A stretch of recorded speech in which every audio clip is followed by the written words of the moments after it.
33년 사셨어요. 33년 사시고, 우리가 아는 이 성경의 예수님의 이 사역들은 마지막 3년 동안 일어납니다. 3년 동안 일어나고, 그리고 마지막 한 주간이 이번 주간입니다. 그래서 이번 주간 예수님이 십자가 지시고, 금요일 날 못 박히시고, 죽으시죠. 이번 한 주간 특별히 목요일에 그 십자가 지기 하루 전에 우리가 아는 사건들이 다 일어납니다. 제자들의 발을 씻기시고, 유월절 최후의 만찬도 하시고, 겟세마네 동산에서 땀이 피가 되도록 기도하시고, 베드로가 예수님을 3번 부인하시고, 이 사건이 목요일 날 다 일어납니다. 일어나고, 여러분이 목요일 밤에 잠자고 있는 그때 새벽까지 예수님이 신문을 당하시고, 그리고 아침에 십자가 지시고 골고다로 이렇게 올라가십니다. 제가 성지순례 지난 교회에서 안식년 때 보여줬는데요. 그 갈릴리 그 골고다 언덕이라죠. 지금은 가면 그냥 전부 다 이제 관광지가 돼가지고 물건을 파는데요. 근데 이제 많은 교회에서 그걸 기념하느라 십자가 이렇게 나무로 지고 목사님과 성도들이 찬양을 부르면서 이렇게 올라가는데 그걸 보기만 해도 은혜가 돼요. 이렇게 올라갑니다. 예수님이 그 길을 쭉 올라가는 겁니다. 이번 한 주간은 고난주간 성전에서 특별 새벽 기도회를 하는데, 이번 한 주간의 주제는 그 월, 화, 수, 목, 금 무슨 일이 일어났는지 그 예수님의 사건에 대해서 좀 나누려고 합니다. 오늘 종료주일은 이 마지막 한 주간, 고난주간의 시작입니다. 이 고난주간의 시작은 종료주일인데 예수님이 예루살렘에 들어가심으로 시작합니다. 예루살렘 입성입니다. 이 사건은 오늘 본문에 누가복음 19장, 요한복음 12장 이렇게 복음서에 기록되어 있습니다. 마침내 예수님은 예루살렘으로 이제 올라가십니다. 들어가세요. 사람들이 말립니다. 예수님, 그 길은 위험하니까 가지 마세요. 그 길은 예수님을 잡으려고 사람들이 기다리고 있습니다. 주님, 가시면 안 됩니다. 그랬어요. 그런데 예수님께서는 오늘과 내일과 모레는 내 길을 걸어간다. 인자는 예루살렘 밖에서는 죽는 법이 없다. 나는 오늘, 내일, 모레 이 길을 걸어갈 것이다. 이렇게 합니다. 누가복음 13장 33절이죠. 시작. 그러나 오늘과 내일과 모레는 내가 갈 길을 가야 하리니 선지자가 예루살렘 밖에서는 죽는 법이 없느니라. 아멘. 그리고 묵묵히 올라가십니다. 여러분, 진정한 믿음이 뭡니까? 갑자기 어디 기도원 가서 은혜 받았다고 갑자기 목사님, 나 좀 봉사 좀 하겠습니다. 이건 믿음이 아닐 수도 있죠. 베드로가 성령 충만할 때는 뭐라고 말했냐면, 주님, 나는 주님과 함께 감옥에도 가고 죽음에도 같이 가고 다른 11명하고는 다릅니다. 이렇게 했어요. 근데 결국 나중에는 예수님을 저주하면서 버렸습니다. 이건 용기입니다. 용기. 여러분, 신앙은 용기로 하는 게 아니에요. 믿음으로 하는 거예요. 믿음으로. 진정한 믿음은 내가 걸어가는 길 앞에 어떤 어려움이 있고 어떤 고난이 있는 줄 알면서도 하나님이 내게 가러 가신 길이기 때문에 그 길을 알면서도 하나님만 탁 바라보면서 걸어가는 게 바로 믿음입니다. 그래서 믿음은 변하지가 않는 거예요. 어제 뜨거웠다가 내일 식어졌다가 하는 게 아니라 믿음은 묵묵하게 걸어가는 거예요. 저는 모태신앙이에요. 우리 청년들, 지난주에 청년들 앉아서 예배 드리는데 모태신앙 아닌 청년들이 하나도 없어요. 전부 다 너도 못해, 너도 못해, 나도 못해, 니도 못해, 방송실도 못해. 다 어떻게 모태신앙만 여기 보여있어요. 모태신앙의 이 단점은 그다지 뜨거운 게 없다는 거예요. 그냥 부모님 통해서 믿게 돼서 이 조직 세계에 들어와 가지고 벗어날 수 없는 모태신앙. 5월 달에 오시는 그 김문호 목사님 맨날 못된 신앙 뭐 그렇게 한 번씩 하시는데, 모태신앙의 장점은 하나 있어요. 절대로 이 조직 세계를 벗어날 수가 없어요. 제가 죄 설교를 요즘에 청년들하고 하는데, 우리는 이 죄를 지어도 모태신앙은 요 밖에 못 벗어나요. 조금만 죄 지으면 마음에 걸려. 그리고 회개가 되는 거예요. 안 믿는 사람은 죄의 바운더리가 없어요. 막 나가. 근데 우리 믿는 사람은 죄의 바운더리가 있어요. 그러니까 벗어나지를 못해요. 묵묵하게 모태신앙은 그냥 사나 죽으나 묵묵하게 믿는 거예요. 그래서 여러분, 모태신앙 믿음 좋습니다. 믿음이 좋아요. 코로나 때 우리는 한 번도 예배를 안 드린 적이 없습니다. 그 당시 코로나 걸리면 언론과 미디어에서 교회 목사님 뭐 다 드러냈습니다. 그때 저는 당회를 할 때 예배를 어떻게 안 드리냐, 어떻게 교회가 문을 닫냐, 예배 드리러 오고 싶은 성도를 어떻게 교회가, 목사가 먼저 오지 말라고 하냐, 오는 사람은 말릴 수 없고 안 오시는 분들은 집에서 예배 드리고 그랬어요. 이번 어게인데이 할 때도 참 이 한 분 한 분을 3주 연속 퍼즐 맞추듯이 한다는 게 참 쉬운 게 아니에요. 전부 다 바쁘신 분들이에요. 근데 여기 탁탁 집어넣기가 쉽지가 않아요. 이분을 넣으면 이분이 안 되고. 근데 참 맞추기도 어렵지만 우리 성도들 모이는 숫자로서는 참 부담스러운 행사입니다. 참 부담스러워요. 목회하면서 제로에서 건축도 하고 젊은 세대의 큰 부흥도 제가 좀 경험하기도 했지만, 사실 제로에서 땅 사고 건축하는 거는요, 목회 다 걸어야 됩니다. 만약에 이게 잘못되면 걸어야 됩니다. 완전 제로에서 장로님 개인 대출로 땅 사고 건축했어요. 그건 걸어야 돼요. 이전을 해보니까 건축보다 더 힘들어요. 다 걸어야 돼요. 다 걸어야 돼요. 같은 길을 걸어간다는 건 절대 쉬운 게 아니에요. 목회 10년 넘어 목회하시는 목사님들 대단한 거예요. 같은 길을 성도들 존경받으면서 성도들이 목사님 좋아해하면서 같은 길을 쭉 간다는 건 절대 쉬운 게 아니에요. 때론 모험이 있어요. 때론 도전이 있어요.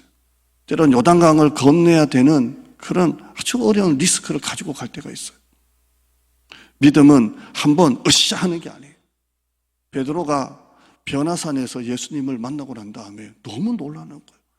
와, 이런 일이 있나? 이런 일이 있나? 그래서 뭐라고 합니까? 예수님, 내려가지 마요. 그냥 이 산에서 제가 집을 3개를 딱 지어드릴 테니까 여기서 살아요. 하나는 모세, 하나는 엘리야, 하나는 예수님 살아요. 그랬어요. 그래도 베드로가 대단한 사람이에요. 자기 집은 없는 줄 믿습니다. 다 3개 짓고 자기는 뭐 들판에 자든 제가 모실 테니까 살아요. 근데 예수님이 뭐라고 말씀하세요? 내려가야 된다. 여러분, 기도원에서 한 일주일 있으면요, 너무 좋아요. 밥을 안 먹어도 좋고 기도하고 성경 보고. 근데 언제까지 기도원에 있을 수 있어요? 내려가야 돼요. 가서 복음을 전해야 되잖아요. 믿음이라는 것은 용기가 아닙니다. 묵묵하게 가는 겁니다. 주님처럼 오늘, 내일, 모레 앞에 수많은 어려움이 있고 고난이 있고 십자가가 있더라도 그 길을 묵묵하게 걸어가는 게 믿음인 겁니다. 여러분이 토요일 나와서 묵묵하게 걸레 들고 이 닦는 거, 어제 우리 청년부 담당이라 청년들 셋이 이렇게 닦고 있는데 그게 믿음이에요. 아무도 없는 곳에서 제단에 엎드려서 기도하는 게 바로 그게 믿음이에요. 아멘.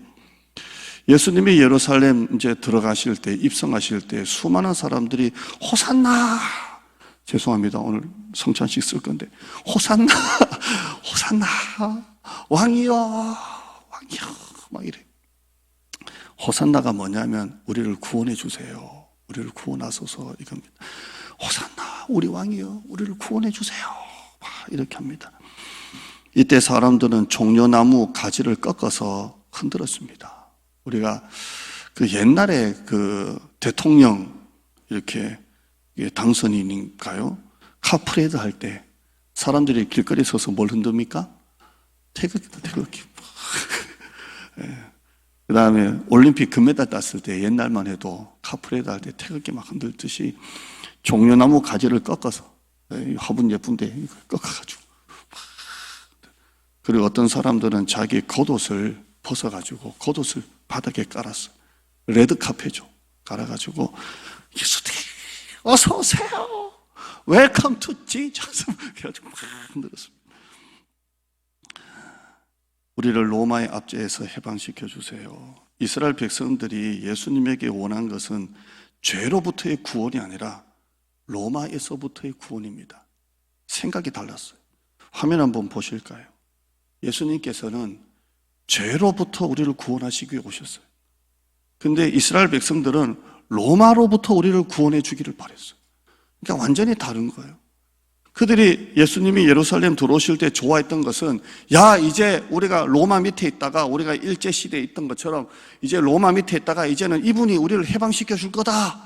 군사를 일으키고 그래서 우리를 해방시켜 줄 거다 했는데, 예수님은 죄로부터 우리를 구원하시기 위해 오셨어요. 이걸 동상이몽이에요. 이스라엘 백성들이 예수님에게서 원하는 것과 예수님이 이스라엘에게서 원하는 것은 완전히 달라요. 예수님은 죄로부터 구원하시기 위해서 십자가고, 이스라엘 백성들은 배고픔에서 빵을 달라는 거예요. 빵 주세요. 예수님은 빵이 아니라 십자가였어요.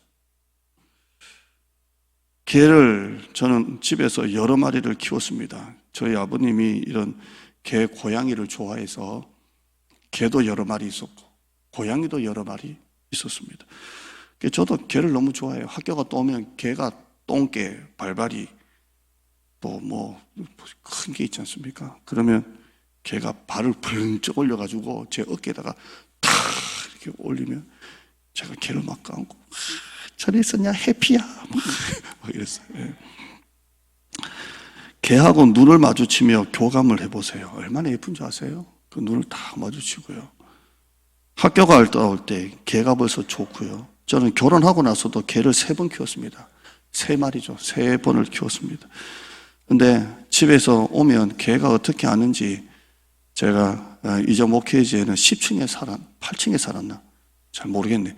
아무튼 거기 살았는데, 나는 모르는데 우리 애들과 사모가 벌써 밑에서 주차장에서 뿅뿅 하고 차만 닫으면 위에서 개가 짖고 있대요.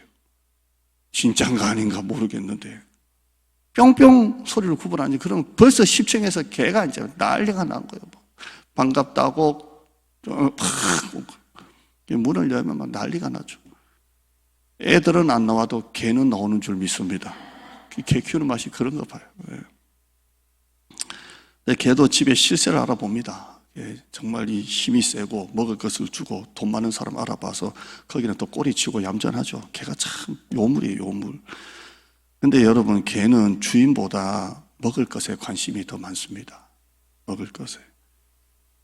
여러분, 개를 훈련시킬 때도 그 채찍과 당근이잖아요. 꼭 여기 먹을 거 손에 넣어가지고 잘했어 이렇게 주면 개가 더 먹고, 앉아, 손 내밀어 뭐 해서 잘했으면 그거 먹잖아요. 그거 먹는 거예요. 여러분이 키우는 개는 먹을 것은 하나도 관심 없고 주인만 사랑하는 개가 있다면 그건 개가 아니라 사람인 줄 믿습니다. 개는 다 먹을 것을, 주인이 뭘 줄까? 그래서 늘 손가락에 뭘 주니까 주머니에만 넣기만 하면 뭐 주는 줄 알고 딱 이렇게 쳐다보죠. 하나님은 우리가 하나님만 바라보기를 원하십니다. 근데 우리는 하나님이 주시는 복 주머니에 뭘 꺼내줄까? 뭘 꺼내서 주님이 주실까? 복에 관심이 있습니다. 우리가 하나님에게서 원하는 거하고 하나님이 우리에게서 원하시는 것이 좀 다르면 어떻게 되겠어요? 우리는 열심히 기도하고 하나님은 그 응답하시는데 이게 다르면 어떡하겠어요? 제자들도 마찬가지입니다. 예수님은 6월절을 앞두고 제자들에게 다 얘기하세요. 내가 고난당할 것이다. 죽을 것이다. 얘기 다 하셨거든요. 그럼 여러분은 어떻게 들어야 돼요?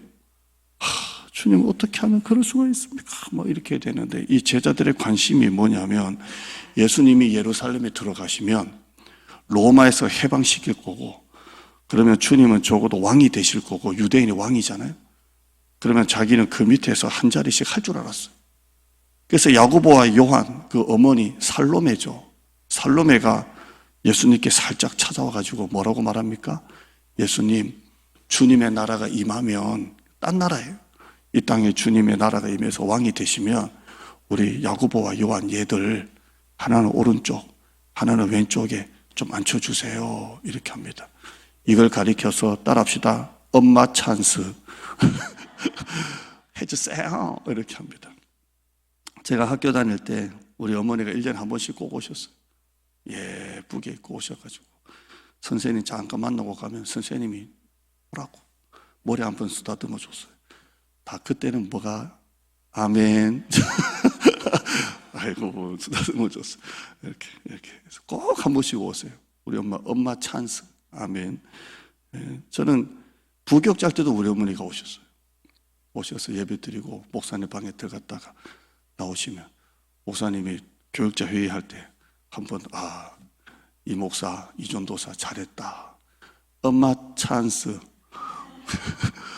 뭐 했냐? 이러면 양복도 탁 드리고 우리 아이 이렇게 교회에서 해주셔서 감사합니다. 이렇게 우리 엄마 마음이 어릴 때부터 그랬어요. 어릴 때부터 동상이몽이에요. 주님은 십자가 달려 고난받으러 가시는데 하나는 이쪽은 우리 애들 좀 해주세요 합니다. 여러분 오늘 오예배 마치고 하나님은 전도로 가기를 원하시는데 여러분은 빨리 집에 가길 바랍니다. 동상이몽이에요. 동상이몽. 이번에 간증하신 장로님 금요 어게인데이 제가 마지막에 넣어서 하이라이트를 했는데요. 정말 이 장로님 간증 참 좋습니다. 좋고요. 2월 3월 달 자녀들이 다 미국에 있어서 거기 가려고 다 표를 끊었다가 교회가 너무 많이 요청을 하니까 이제 애 보러 갈 때가 아니다. 가서 한국에 섬겨야 되겠다 해서 이렇게 오시는데요. 우리 간증 들었습니다. 4년 8개월을 교회에서 관리 집사죠. 다른 데서 간증할 때는 자기는 사자 집사였다 이렇게 합니다. 하면서 무조건 교회 중심으로 교회를 섬기고 하나님이 원하실 때 자기의 전 재산을 다 바쳤어요. 전 재산을. 아무도 못해요. 여러분 우리 교회에 와서 일주일 동안 여기서 한번 잠자봐요. 일주일 안 돼요. 안 돼요. 4년 8개월을 월세방 사는 집 다 하나님께 드리고 4년 8개월을 교회에서 자요. 여러분 이 장로님의 받은 복이 너무 귀하잖아요. 근데 받은 복은 참 좋은데 교회에서 자라고 하면 아멘이 안 나오고 노멘이 되고 받은 복은 너무 받고 싶은데 전 재산을 다 바치는 것은 부담스러워요. 이건 내가 할 수 있는 게 아니다. 자기 가족 사돈 겹사돈에서 300명이 그 교회 다닌다고 들었고 직계만 68명, 장로님이 2명, 동생 또 장로님이시죠. 권사가 7명, 안수집사 6명이 그 교회라고 하죠. 대단합니다. 장로회장, 안수집사 회장, 권사회장, 청년회장 자기 집안에 다 해먹었다 이렇게 웃으면서 얘기를 했는데요. 근데 자기는 목사님을 하나님처럼 믿고 순종한대요. 하나님이 죽으라고 하면 죽는 신용도 한대요. 목사님이 지금 내 전 재산을 달라고 하면 지금도 다 바칠 수가 있대요. 그래서 우리 교회 간증할 때도 그 자기를 양육하셨던 원로 목사님께 전화를 드렸다잖아요. 용태야 어떻게 합니까? 용태야. 제가 우리 청년들이 나중에 장로님 됐다고 용태야 이렇게 하겠어요? 용태야 하면서 이래라 하는데요.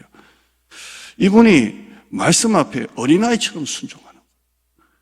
하나님 말씀대로 자기 것을 깨뜨려 포기할 줄 알고 하나님이 머물라고 할 때 이런저런 계산 없이 머물렀더니 베세다 오병이의 어린아이처럼 순종했더니 하나님이 복을 주셨다. 그분의 간증이잖아요. 그분 처음에 제목을 주시는데 순종하는 믿음과 응답 주셨어요. 별거 아닌 것 같은데 간증을 듣고 나니까 이 제목 속에 다 들어있는 거예요. 순종하는 믿음에 하나님의 응답이 있는 거예요. 아멘. 어제 청년들 3명 와서 청소하고 제 화장실은 부목사님하고 제가 봉천동에서도 했으니까 이렇게 해주고 이렇게 했는데요. 봉사부도 와서 도와주고 했는데요. 제가 어제 참 재밌던 게 우리 박나영 권사님하고 비빔국수 먹고 여기 그 앞에 앉아가지고 얘기를 하다가 교회 앞에 땅이 하나 나왔어요. 땅이 나와가지고 박노영 권사님한테 저 땅 사라. 저건 땅 사라. 오른다. 박노영 권사. 돈이 있어야 사지요. 사면 대출이자 갚느라고 뭐, 돈이 있어야 사지요. 그랬어요. 아이고, 그렇다. 나는 전 재산이 16년 된 저 150만 원짜리 저 차밖에 없다. 이러니까 박노영 권사가 나보고 하는 말이, 목사님은 우리보다 나아요.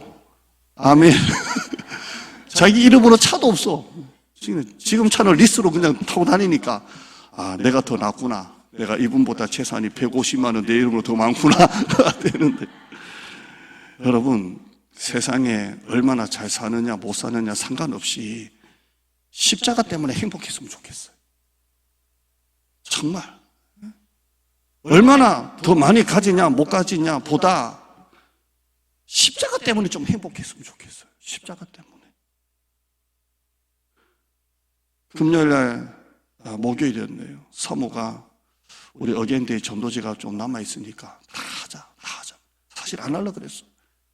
뭐 사모하고 나하고 부모사하고 이제 여기서 정리하자. 아깝다고 또 나가죠. 사모는 은행 갈 때, 슈퍼 갈 때 꼭 한 봉다리 들고 좀 기다려줘, 갔다 올게. 그래서 저는 한 봉다리 들고 나가면 안 받는 사람이 너무 많아가지고, 나는 은사가 아닌갑다. 사모는 다 받아요. 금방 떨어져. 그냥 다짜고짜 그냥 잘 받나 몰라. 근데 저는 설명이 길어요. 안녕하세요. 어찌고 저쩌고 하면 다 도망가 버리고 뭐. 근데 나가자. 그래서 저는 이번에도 이렇게 빨간 게 아니죠. 비닐 장갑 들고 나갔어요. 나가서 어떤 아주머니 지나가길래, 아주머니 빨간 장갑 너무 좋다고, 이거 막 끼면 김장도 되고 좋다고 설명 다 하고 교회에서 나왔어요. 딱 하니까 그분이 절에 다니는 이거 안 받아요 하고 갔어요. 근데 사모는 그게 주고 왔대. 은사가 있는 거예요. 아멘. 여러분 다 이런 은사 받으시기를. 좋습니다. 네, 목요일 나가자는 거예요. 근데 밭에서 일하시는 분이 여기서 나하고 같이 나가자고. 그래서 사모고 둘이 나가서 신앙적인 얘기나, 우리 교회도 아니신데 다 나눠줬어요. 다 나눠주고 사모가 그분에게 오늘 밤에 어게인데이 하니까 꼭 오세요 해서 그날 밤에 왔어요. 와서 다른 분 몇 분 데리고 와서 어게인데이 드리고 난 다음에 사모에게 카톡이 왔어요. 제가 이게 카톡이 개인적인 카톡이지만 개인적인 내용이 아니라서 한번 소개해 드릴게요. 어제 금요 저녁 예배 드리기 전에 어게인데이 전이죠. 호박죽과 따뜻한 차로 대접해 주셔서 몸과 마음속까지도 따뜻해지고 감사했어요. 교회 안에 처음 들어갔을 때 스크린 안에 쓰여져 있는 글귀, 지금은 바꿨죠. 이게 고난주간 때문에. 글귀가 제 마음을 더욱 따스히 맞아 주었답니다. 사람을 모으는 것보다 사람을 사랑하는 마음을 지향하는 대장동교의 비전을 보았습니다. 예수님 또 우리에게 새 계명을 주노라 하시며 서로 사랑하라고 하신 말씀을 다시 한번 깊이 묵상하게 하셨습니다. 저녁 간증 집회 속에서 순수한 순종에 의한 하나님의 축복을 다시 한번 깨닫게 하신 하나님께 감사드립니다. 말씀이 머리에서만 머무르지 않고 제 가슴속 깊은 곳까지 내려와서 예수님 닮은 마음으로 남은 인생을 하나님 사랑, 이웃 사랑을 실천하는 삶을 살아야 되겠다는 마음을 주셨습니다. 특별히 목사님의 마지막 단상에서의 마무리 기도를 들으면서 제 마음이 뜨거워지기 시작했습니다. 새 터에 세워주신 세교회 대장동 교회에서 금요 간증 예배를 준비하시면서 목사님 마음속에 스며드는 잘할 수 있을까, 잘 될 수 있을까 하는 마음속 걱정과 염려도 있었다는 솔직한 고백에 저는 가슴이 찡해지고 있었습니다. 세상에는 지금 훌륭하다고 하시는 많은 목사님들의 설교가 유튜브에 넘쳐나고 있어서 저도 여러 목사님들의 설교도 찾아 듣기도 하고 은혜도 받습니다. 하지만 어젯밤 목사님의 이번 집회를 준비하면서 목사님의 심령 가운데 하나님이 주신 거룩한 부담을 솔직한 마무리 기도 속에서 하나님께 올려드릴 때 그 자리에 참여한 모든 분들이 온 마음을 다해 통성으로 대장로 교회를 위해 기도함을 들었습니다. 한 분 한 분의 기도가 하나로 묶여져서 굵은 기도의 기둥이 되어 하늘 보좌 앞에까지 올라갔을 줄 믿습니다. 올려드린 기도가 하나도 땅에 떨어지지 않고 하나님 보좌 앞에 연락되어져서 하나님 때에 하나님 방법으로 응답하시리라 믿습니다. 저도 대장동 교회가 하나님 사랑, 이웃 사랑하는 교회로 부흥하고 건강한 교회로 땅끝까지 복음을 전하라는 말씀을 이루는 교회가 되기를 계속 기도하겠습니다. 세상에서 외면받는 교회가 아니라 세상에서 지치고 힘든 영혼들이 예수님을 통해 쉼을 얻고 소망을 갖게 되는 대정동 교회가 되어지길 계속 기도하겠습니다. 평안한 밤 되세요. 이렇게 왔어요. 너무 감사가 아닌가요? 하나님은 우리가 하나님만 바라보고 살길 원하십니다. 여러분이 잘 살든 못 살든 어떤 차를 타든 집이 얼마나 크든 상관없이 하나님은 우리가 주 안에서 행복하기를 원하십니다. 화면 한번 보시죠. 오늘 설교 제목입니다. 우리는 자꾸 왕관부터 쓰려고 합니다. 그러나 주님은 우리에게 십자가를 지라고 하십니다. 마태복음 16장 24절 읽고 마치죠. 시작. 이에 예수께서 제자들에게 이르시되 누구든지 나를 따라오려거든 자기를 부인하고 자기 십자가를 지고 나를 따를 것이니라. 아멘.